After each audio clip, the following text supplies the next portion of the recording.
வாழும் காலம் யாவுமே தாயின் பாதம் சொர்க்கமே. வேதம் நான்கும் சொன்னதே அதை நான் அறிவேனே.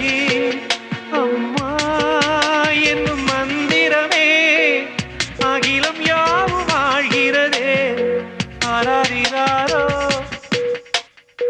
நான் இங்கே பாட தாயின் கண்ணுறங்கு என்னோட மடி சாய்ந்து